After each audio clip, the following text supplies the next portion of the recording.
Hi hello welcome back to my channel. ಎಲ್ಲರೂ ಹೇಗಿದ್ದೀರಾ? ಚೆನ್ನಾಗಿದ್ದೀರಾ ಅಂತ ಭಾವಿಸ್ತೀನಿ. ಇವತ್ತು ನಾನು ಡೈಲಿ ವ್ಲಾಗ್ ಸ್ಟಾರ್ಟ್ ಮಾಡ್ತಾಯಿದ್ದೀನಿ. ನೋಡ್ಬೋದು, ನಾನು 20 ರುಪೀಸ್ ಕಾಯಿನ್ ತೋರಿಸೋದ್ರಿಂದ ಸ್ಟಾರ್ಟ್ ಮಾಡ್ತಾಯಿದ್ದೀನಿ. ನಮ್ಮಪ್ಪ ಬ್ಯಾಂಕಿಂದ ಹೊಸ ಕಾಯಿನ್ ತಂದಿದ್ರು. ನಾನು 20 ರುಪೀಸ್ ಕಾಯಿನ್ ನೋಡಿರಲಿಲ್ಲ, ಅದಕ್ಕೆ ಒಂದು ವಿಡಿಯೋ ಕ್ಯಾಪ್ಚರ್ ಮಾಡ್ಕೊಂಡಿದ್ದೀನಿ. ನೀವು ಯಾರೆಲ್ಲ 20 ರುಪೀಸ್ ಕಾಯಿನ್ ನೋಡಿದ್ದೀರಾ ಕಮೆಂಟ್ ಮಾಡಿ ತಿಳಿಸಿ ನಮಗೆ. ಹಾಗೆ ಇವತ್ತು ಫ್ರೈಡೇ ಮಾರ್ನಿಂಗ್ಗೆ ಎದ್ದು ಪೂಜೆ ಎಲ್ಲ ಮುಗಿಸಿದ್ದೀನಿ. ಅರೌಂಡ್ ಒಂದು 7 ಗಂಟೆ ಆಗಿತ್ತು. ಅಷ್ಟರಲ್ಲಿ ಮನೆ ಕೆಲಸ ಮುಗಿಸಿ ಪೂಜೆ ಕೂಡ ನಡೆದಿತ್ತು. ಪೂಜೆ ಎಲ್ಲ ಮುಗಿಸಿ ನಾವು ದೇವಸ್ಥಾನಕ್ಕೆ ಹೋಗಬೇಕಿತ್ತು, ಅದಕ್ಕೋಸ್ಕರ ಬೇಗ ಪೂಜೆ ಮಾಡಿದ್ದೀನಿ. ನನಗೆ ತುಂಬ ಬೇಜಾರಾಗ್ತಿದ್ರೆ, ಹಾಗೆ ಮೈಂಡ್ ಕೂಡ ಚೆನ್ನಾಗಿಲ್ಲ ಅಂತಂದರೆ ಏನೋ ಒಂದು ಪಾಸಿಟಿವ್ ವೈಬ್ಸ್ಗೋಸ್ಕರ ನಾನು ಒಂದು ಟೆಂಪಲ್ಗೆ ಹೋಗ್ತೀನಿ. ಇದು ಇರೋದು ಬ್ಯಾಂಗ್ಳೂರಲ್ಲೇ. ಮುಂದೆ ನೋಡಿ ನಾನು ಯಾವ ಟೆಂಪಲ್ ಅಂತ ಹೇಳ್ತೀನಿ. ಹಾಗೆ ನಾವು ಆಟೋದಲ್ಲಿ ಹೊರಟ್ವಿ, ಬಸ್ಸಲ್ಲಿ ಹೋಗಿ ಅಲ್ಲಿಂದ ಆಟೋದಲ್ಲಿ ಹೋದ್ವಿ.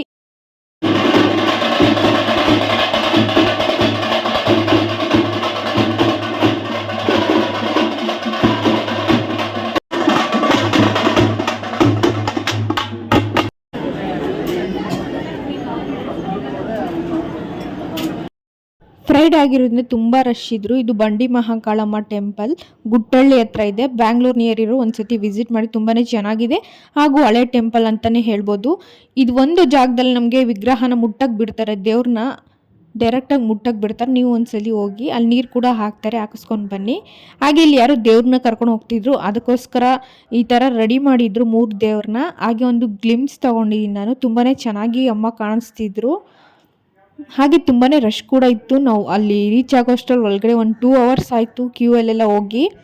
ನೀವು ಫ್ರೈಡೇ ಅಥವಾ ಅಮಾವಾಸ್ಯೆ ಪೌರ್ಣಮಿ ಆ ಟೈಮಲ್ಲಿ ಹೋಗ್ತೀರಾ ಅಂತಂದರೆ, ಮಂಗಳವಾರ ಹೋಗ್ತೀರಾ ಅಂತಂದರೆ ಸ್ವಲ್ಪ ಬೇಗನೆ ಹೋಗಿ, ಅವಾಗ ರಶ್ ಕೂಡ ಕಮ್ಮಿ ಇರುತ್ತೆ. ಮಾರ್ನಿಂಗ್ ಒಂದು 7 o'clock ಹೋಗೋದ್ರೆ ಬೇಗ ನೀವು ದರ್ಶನ ಮಾಡ್ಕೊಂಡು ಬರಬಹುದು.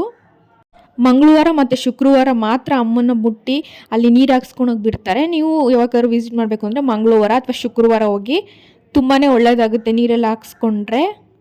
ನಾನು ಅವಾಗವಾಗ ಈ ಟೆಂಪಲ್ಗೆ ಹೋಗ್ತಾ ಇರ್ತೀನಿ ಒಂದು ಪಾಸಿಟಿವ್ ವೈಬ್ಸ್ಗೋಸ್ಕರ. ನಾನು ನಮ್ಮ ಅಮ್ಮ ಮತ್ತು ಆಂಟಿ ಹೋಗಿದ್ವಿ.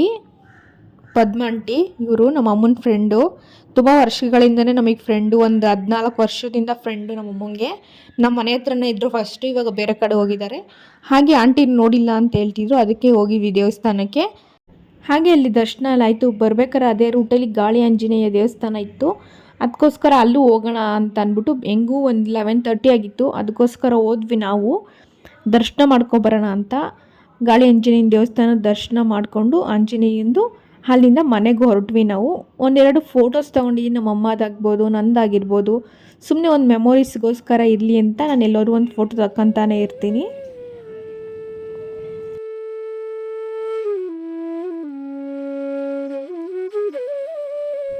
ಹಾಗೆ ಅಲ್ಲಿಂದ ಬಂದೆ. ಆವಾಗ ನನಗೆ ಮೀಶೋಯಿಂದ ಒಂದೆರಡು ಪಾರ್ಸಲ್ ಬಂದಿತ್ತು.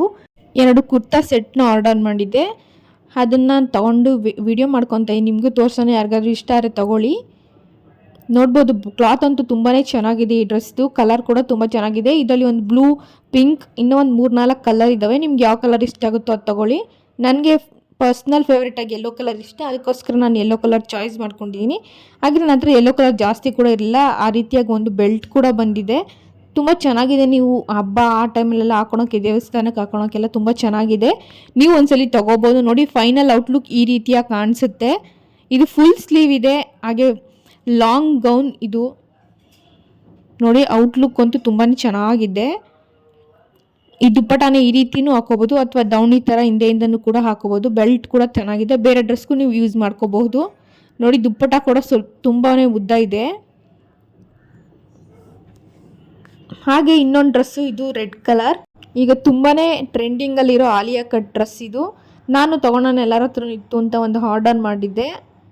ನೋಡಿ, ಈ ರೀತಿಯಾಗಿ ರೆಡ್ ಕಲರ್ ಇದೆ, ಚೆನ್ನಾಗಿತ್ತು. ಬಟ್ ಕ್ವಾಲಿಟಿ ವೈಸ್ ನನಗೆ ಅಷ್ಟು ಇಷ್ಟ ಆಗಿಲ್ಲ. ಇದನ್ನು ರಿಟರ್ನ್ ಹಾಕೋಣ ಅಂತ ಅಂದ್ಕೊಂಡಿದ್ದೀನಿ. ಇದು ಆರೆಂಜು ಅಲ್ಲ, ರೆಡ್ಡು ಅಲ್ಲ, ಆ ರೀತಿಯ ಕಲರ್ ಇದೆ.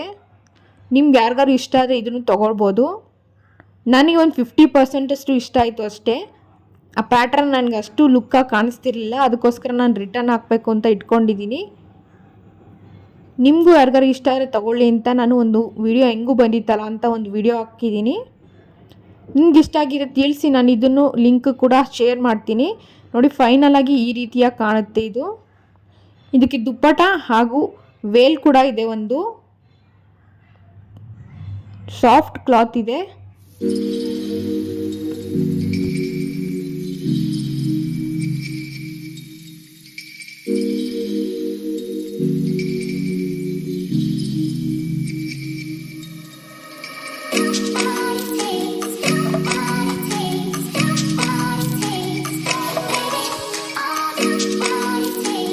ಹಾಗೆ ಈವ್ನಿಂಗ್ ಆಗಿತ್ತು, ಸ್ವಲ್ಪ ಹೊಟ್ಟೆ ಹಸಿತಿತ್ತು. ಹಾಗೆ ಒಂದು ಸ್ನ್ಯಾಕ್ಸ್ ಮಾಡ್ಕೊಳ್ಳೋಣ, 2 ಬನಾನಾ ಇತ್ತು ಅಂತ ಮಾಡ್ಕೊತಾ ಇದ್ದೀನಿ. ತುಂಬಾ ಹೆಲ್ತಿ ಸ್ನ್ಯಾಕ್ಸ್ ಅಂತಲೇ ಹೇಳ್ಬೋದು. ಸುಮ್ಮನೆ ಆಚೆ ಹೋಗಿ ಅದು ಇದು ತಿನ್ನೋ ಬದಲು ಮನೇಲಿ ಈಸಿಯಾಗಿ ಈ ಥರ ಮಾಡ್ಕೊಬೋದು. ಮೊದಲು ಅವಲಕ್ಕಿನ ನಾನು ಒಂದ್ಸಲಿ 2 ಸತಿ ವಾಶ್ ಮಾಡ್ಕೊತೀನಿ. ಕೆಲವೊಬ್ರು ಇದನ್ನ ನೆನೆಸಿ ಕೂಡ ಇಡ್ತಾರೆ. ನಂಗೆ ನೆನೆಸಿಟ್ರೆ ಅಷ್ಟು ಇಷ್ಟ ಆಗಲ್ಲ. ಅದಕ್ಕೆ ಒಂದು 2 ಸಲ ಚೆನ್ನಾಗಿ ತೊಳೆದ್ರೆ ಒಂದು 2 ಮಿನಿಟ್ಸ್ ಅದು ಇಟ್ಬಿಟ್ರೆ ಚೆನ್ನಾಗಿ ನೆಂದಿರುತ್ತೆ ಅವಲಕ್ಕಿ. ಹಾಗೆ ಇಲ್ಲಿ ತೆಂಗಿನಕಾಯಿ, ಒಂದು 2 ಬಾಳೆಹಣ್ಣಿತ್ತು ಹಾಗೂ ಬೆಲ್ಲ ತೊಗೊಂಡಿದ್ದೀನಿ. ಇಷ್ಟೇ ನೋಡಿ ನಮಗೆ ಬೇಕಾಗಿರೋದು. ಆರಾಮಾಗಿ ಒಳ್ಳೆ ಸ್ನ್ಯಾಕ್ಸ್ ರೆಡಿಯಾಗಿರುತ್ತೆ, ಹೆಲ್ತಿಯಾಗಿ ಕೂಡ ಇರುತ್ತೆ ಇದು. ಬಾಳೆಹಣ್ಣು ಇದ್ದಾಗ ಈ ರೀತಿಯಾಗಿ ಮಾಡಿಕೊಡಿ, ಖಾಲಿ ಆಗ್ತಿರಲ್ವಲ್ಲ, ಆವಾಗ ಎಲ್ಲರೂ ಚೆನ್ನಾಗಿ ತಿಂತಾರೆ. ಇದಕ್ಕೆ ಹಸಿಕಾಯಿ ಇದ್ದರೆ ತುಂಬಾ ಚೆನ್ನಾಗಿರುತ್ತೆ. ಹಾಗೆ ಇನ್ನೇನು ಹಲಸಿನ ಹಣ್ಣು ಸೀಸನ್ ಬಂತು, ಅದನ್ನು ಯೂಸ್ ಮಾಡಿಕೊಂಡ್ರೆ ಇನ್ನೂ ಚೆನ್ನಾಗಿರುತ್ತೆ. ಇನ್ನೂ ಹಲಸಿನ ಹಣ್ಣೆಲ್ಲ ನಮ್ಮ ಕಡೆ ಬಂದಿಲ್ಲ, ಅದಕ್ಕೋಸ್ಕರ ನಾನು ಯೂಸ್ ಮಾಡ್ಕೊಂಡಿಲ್ಲ. ಯಾವಾಗಲಾದ್ರು ಬಾಳೆಹಣ್ಣು ಇದ್ದಾಗ ಅದು ಖಾಲಿ ಆಗಬೇಕು ಅಂದರೆ ಇದು ಈ ರೀತಿಯಾಗಿ ಮಾಡಿಕೊಡಿ. ಇಲ್ಲಿ ಅವಲಕ್ಕಿ ಬದಲು ಬೇಕಾದ್ರೆ ನೀವು ಕಡಲೆಪುರಿ ಹಾಕಿದ್ರೆ ಇನ್ನೂ ಚೆನ್ನಾಗಿರುತ್ತೆ. ನೋಡಿ ಈ ರೀತಿಯಾಗಿ ಮೆಲ್ಟ್ ಆಗಬೇಕು ಬೆಲ್ಲ ಎಲ್ಲ. ನೆಕ್ಸ್ಟು ಅವಲಕ್ಕಿ ನೋಡಿ ಈ ರೀತಿಯಾಗಿ ತೊಳೆದಿಟ್ಕೊಂಡ್ರೆ ಉಡಿಯಾಗಿ ಚೆನ್ನಾಗಿರುತ್ತೆ. ನೋಡಿ ಹೆಲ್ತಿಯಾದ ಸ್ನ್ಯಾಕ್ಸ್ ರೆಡಿ. ನೀವು ಒಂದ್ಸಲಿ ಟ್ರೈ ಮಾಡಿ, ಪ್ರಸಾದಕ್ಕೆ ಕೂಡ ಆಗುತ್ತೆ. ದೇವಸ್ಥಾನಕ್ಕೆ ಹೋಗ್ಬೇಕಾದ್ರೆ ಯಾವಾಗಲೂ ಮಾಡ್ಕೊಂಡು ಹೋಗಿ. ನಂತರ ಸಂಜೆ ನನ್ನ ಫ್ರೆಂಡ್ ಫೋನ್ ಮಾಡಿ ಕಮರ್ಷಿಯಲ್ ಸ್ಟ್ರೀಟ್ಗೆ ಹೋಗೋಣ ಬಾ, ಸ್ವಲ್ಪ ಶಾಪಿಂಗ್ ಮಾಡಬೇಕಿತ್ತು ಮೈಸೂರು ಉದ್ಯೋಗಲಿ ಅಂತ ಅಂದ್ಲು. ಅದಕ್ಕೆ ನಾನು ಹೊರಟೆ ಅವಳ ಜೊತೆ. ಆಟೋದಲ್ಲಿ ಹೋಗ್ತಿದ್ವಿ ನಾನು, ಅವಳು ಮತ್ತು ನನ್ನ ತಂಗಿ. ತುಂಬಾ ಟ್ರಾಫಿಕ್ ಇತ್ತು ಸಂಜೆ ಆಗಿರೋದ್ರಿಂದ. ನಾನು ಮೈಸೂರು ಉದ್ಯೋಗಲ್ಲಿ ಯಾವತ್ತೂ ನೋಡಿರಲಿಲ್ಲ, ಮೈಸೂರು ಸ್ಯಾರಿ ಉದ್ಯೋಗ ಅಂತ. ನಿಮಗೂ ಇಷ್ಟ ಆದರೆ ಹೋಗಿ ತೊಗೋಬೋದು. ಇಲ್ಲೆಲ್ಲ ಹೇಗೆ ಅಂದರೆ ನಿಮಗೆ ರೆಡಿಗಿಂತ ಪೀಸ್ಗಳು ತುಂಬ ಚೆನ್ನಾಗಿ ಸಿಗುತ್ತೆ. ನಿಮ್ಗೆ ಯಾವ ರೀತಿ ಬೇಕೋ ಅದೆಲ್ಲ ರೀತಿಯೂ ಇದು ಒಂದೇ ಅಂಗಡಿಲಿ ಸಿಗುತ್ತೆ. ಬಟ್ ಸ್ವಲ್ಪ ಕಾಸ್ಟ್ಲಿ ಅಂತಲೇ ಅನಿಸ್ತು ನನಗೆ. ನಮ್ಮಂಥ ಮಿಡಲ್ ಕ್ಲಾಸ್ ಅವ್ರಿಗೆಲ್ಲ ಸೂಟ್ ಆಗಲ್ಲ ಅಂತ ಅನ್ಕೋತೀನಿ ನಾನು. ಅಷ್ಟು ಕಾಸ್ಟ್ಲಿ ಇದೆ ಬಟ್ಟೆಯಲ್ಲೆಲ್ಲ. ನೀವು ಒಂದ್ಸಲ ವಿಸಿಟ್ ಮಾಡಿ, ಆದರೂ ನಿಮಗೆ ಗೊತ್ತಾಗುತ್ತೆ ಒಂದ್ಸಲ ವಿಸಿಟ್ ಮಾಡಿದ್ರೆ. ನೀವು ಶಿವಾಜಿನಗರದಿಂದನೂ ಇಲ್ಲಿಗೆ ರೀಚ್ ಆಗ್ಬೋದು ತುಂಬ ಈಸಿಯಾಗಿ. ಬಸ್ ಫೆಸಿಲಿಟೀಸ್ ಕೂಡ ಇರುತ್ತೆ. ಹಾಗೆ ಇದೊಂದು ಅಂಗಡಿಲಿ ಸ್ವಲ್ಪ ಕಾಸ್ಟ್ಲಿ. ಇಲ್ಲಿ ಒಳಗಡೆ ಹೋದರೆ ತುಂಬ ಕಮ್ಮಿಗೂ ಸಿಗುತ್ತೆ. ನೀವು ಒಂದ್ಸಲ ವಿಸಿಟ್ ಮಾಡಿ. ಬಟ್ಟೆ ಆಗಿರ್ಬೋದು ಅಥವಾ ಸ್ಲಿಪ್ಪರ್ ಇದೆಲ್ಲ ತುಂಬ ಚೀಪಾಗಿ ಸಿಗುತ್ತೆ ಒಳಗಡೆ ಹೋದರೆ ನೀವು ಶಿವಾಜಿನಗರ್ ಸ್ಟ್ರೀಟ್ ಒಳಗಡೆ. ಹಾಗೆ ಇಲ್ಲಿ ದೊಡ್ಡ ದೊಡ್ಡ ಅಂಗಡಿ ಸ್ವಲ್ಪ ಕಾಸ್ಟ್ಲಿನೇ ಇರುತ್ತೆ. ಹಾಗೆ ಇದು ನೋಡಿ ಸ್ಟ್ರೀಟಲ್ಲೂ ಕೂಡ ತುಂಬ ಇಯರಿಂಗ್ಸ್ ಆ ರೀತಿಯಾಗಿ ಆರ್ಟಿಫಿಷಿಯಲ್ ಥಿಂಗ್ಸ್ ಎಲ್ಲ ಇಟ್ಟಿದ್ದಾರೆ. ಹಾಗೆ ಈವ್ನಿಂಗ್ ಆಗಿತ್ತಲ್ಲ, ಒಂದು ರೌಂಡ್ ಹಾಕೋಣ ಅಂತ ಹೋಗಿದ್ವಿ. ಅಲ್ಲೆಲ್ಲ ನೋಡ್ಕೊಂಬರೋಣ ಅಂತ ಏನಾದ್ರು ಸಿಗುತ್ತಾ ಅಂತ. ಆ ಲೈಟಿಂಗ್ಸ್ಗೂ ಕಮರ್ಷಿಯಲ್ ಸ್ಟ್ರೀಟ್ಗೂ ತುಂಬ ಚೆನ್ನಾಗಿ ಕಾಣಿಸ್ತಿತ್ತು. ಮನೆಗೆ ಬಂದೆ ಒಂದು 7:30 ಆಗಿತ್ತು. ಸೊಪ್ಪೆಲ್ಲ ಸೋಸ್ಕೋಬೇಕಿತ್ತು. ಸ್ವಲ್ಪ ನುಗ್ಗೆ ಸೊಪ್ಪು ತಂದಿದ್ರು ಅಮ್ಮ. ಸೋಸ್ಕೊತಿದ್ದೀನಿ. ನುಗ್ಗೆ ಸೊಪ್ಪೆಲ್ಲ ಸಾಂಬಾರು ಮಾಡ್ತೀನಿ ಅಂದರು ಅಮ್ಮಂಗೆ. ಅದಕ್ಕೆ ಸ್ವಲ್ಪ ಹೆಲ್ಪ್ ಮಾಡಿಕೊಡ್ತಿದ್ದೆ ನಾನು. ನುಗ್ಗೆ ಸೊಪ್ಪು ತಿನ್ನೋದ್ರಿಂದ ವಾರಕ್ಕೊಂದ್ಸಲಿ ತುಂಬಾ ಹೆಲ್ತ್ ಬೆನಿಫಿಟ್ಸ್ ಇದೆ. ನೀವು ಇದನ್ನು ಉಪಯೋಗಿಸಿ ನಿಮ್ಮ ಡೈಲಿ ರೋಟೀನಲ್ಲಿ. ನೀವು ಡೈಲಿ ಸೊಪ್ಪು ತಿನ್ನೋಕ್ಕಾಗಿಲ್ಲ ಅಂತ ಅಂದರೆ ಯಾವಾಗಲಾದ್ರು ಪೌಡರ್ ಸಿಗುತ್ತೆ ನಿಮಗೆ, ಮೊರಿಂಗಾ ಪೌಡರ್ ಅಂತಲೇ. ಅದನ್ನು ಬೇಕಾದ್ರೆ ಹಾಲಲ್ಲಿ ಹಾಕ್ಕೊಂಡು ನೀವು ಯಾವಾಗಾದ್ರೂ ಕುಡಿಬೋದು. ತುಂಬಾ ಇದರಲ್ಲಿ ವಿಟಮಿನ್ಸ್, ಕ್ಯಾಲ್ಶಿಯಮ್ ಎಲ್ಲ ತುಂಬಾ ಚೆನ್ನಾಗಿರುತ್ತೆ ನುಗ್ಗೆ ಸೊಪ್ಪಲ್ಲಿ. ಇದರಿಂದ ನಿಮಗೆ ಬೋನ್ಗೂ ಒಳ್ಳೆಯದು. ಹಾಗೆ ನೋವುಗಳಿದ್ದರೆ ಇದನ್ನು ಉಪಯೋಗಿಸೋದ್ರಿಂದ ತುಂಬಾ ಬೆನಿಫಿಟ್ ಸಿಗುತ್ತೆ ನಿಮಗೆ. ಆ ನೋವು ಕೂಡ ಕಮ್ಮಿ ಆಗುತ್ತೆ. ತುಂಬ ಕ್ಯಾಲ್ಶಿಯಮ್ ಕೂಡ ಸಿಗುತ್ತೆ. ಎಷ್ಟೊಂದು ಔಷಧಿಗಳಿಗೆ ನುಗ್ಗೆ ಸೊಪ್ಪು ಕೂಡ ಯೂಸ್ ಮಾಡ್ತಾರೆ. ನೀವು ಒಮ್ಮೊಮ್ಮೆ ಯೂಸ್ ಮಾಡ್ತೀರಿ. ಅಟ್ಲೀಸ್ಟ್ ವಾರಕ್ಕೊಂದ್ಸಲಿ ಯೂಸ್ ಮಾಡಿ. ಎಲ್ಲ ಸೊಪ್ಪು ತರಕಾರಿಗಳನ್ನ ವಾರಕ್ಕೊಂದ್ಸಲಿ ಚೇಂಜ್ ಮಾಡ್ಕೊತಾ ಬನ್ನಿ.